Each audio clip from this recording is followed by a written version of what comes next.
Konnichiwa mga beshiwa. Nakikita nyo naman for today's video. Dahil sobrang na-dry na ang aking buhok, gawa ng kami nagkawa or nag-ilog, camping, ganon dito sa Japan. So meron nga ako dalawang hair mask, ang Tsubaki hair mask at ang Fino na lagi kong ginagamit.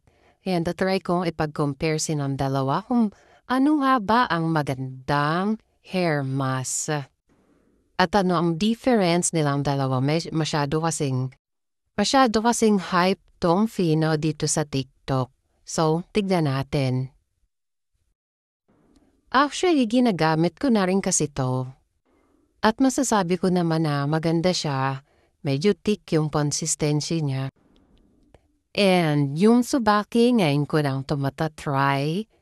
Ayan. Pero sabi nila, mas maganda nga daw tong Tsubaki.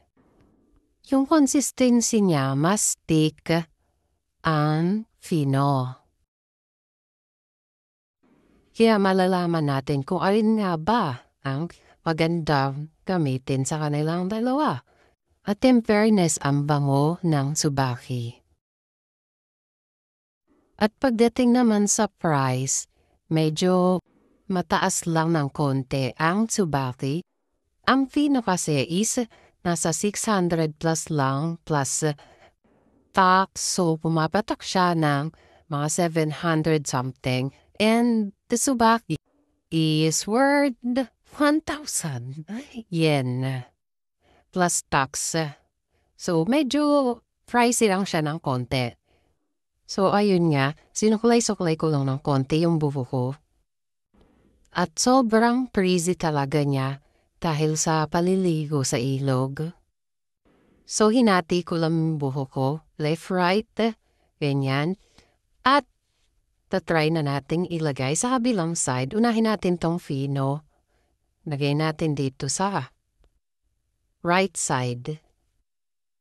Right kasi nakaharap ako sa inyo guys. Pero pag sa akin na left yan.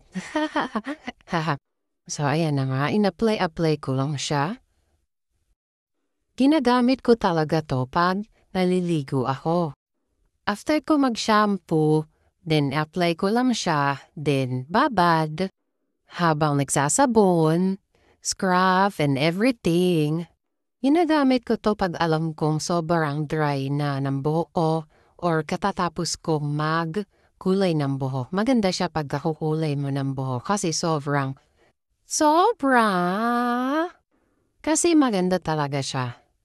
Nakikita mo talaga nabubuhay yung buhok mo pag katapos mo magkulay. Kasi diba pag nagkulay ka sobrang frizzy, sobrang dry ng buhok at maganda talaga siya pagkatapos mo magkulay ng buhok.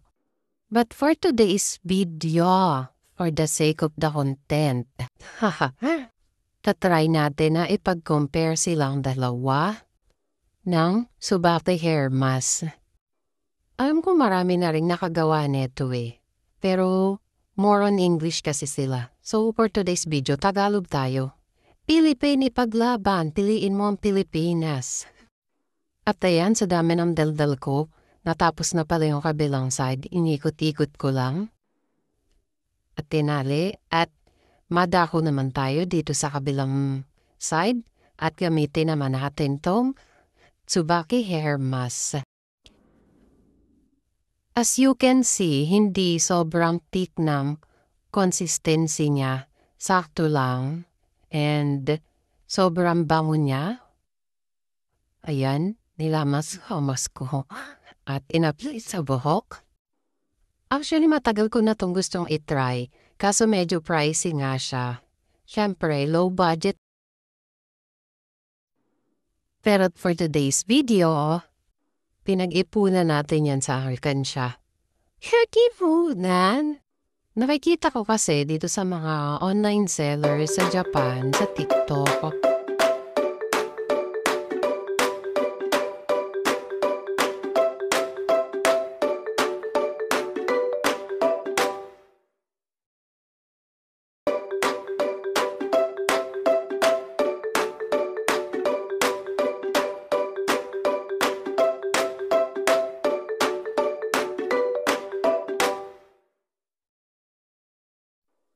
And ayun na nga, in-apply ko lang siya. Then, ayun, bilis. Pronunciation yarn, tapos agad.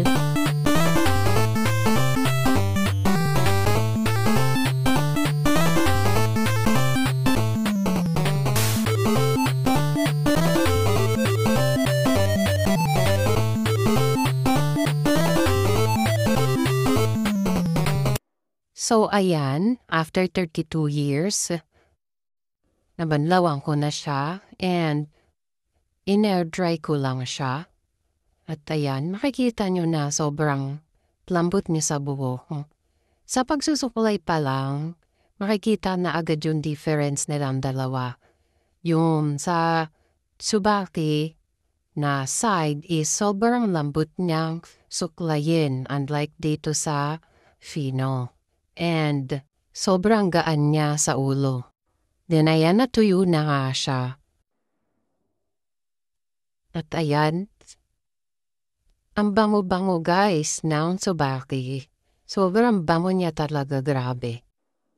At makikita mo din, halos wala naman silang difference. Mas nag-straight lang talaga ng konti yung sa Tsubaki. Pero almost same lang din talaga sila ng effect. Pero ayan, nakikita nyo naman siguro yung difference nilang dalawa. Kanina sobrang dry ng buhok ko. Pero ngayon, makikita mo na nag-straight siya ng konti.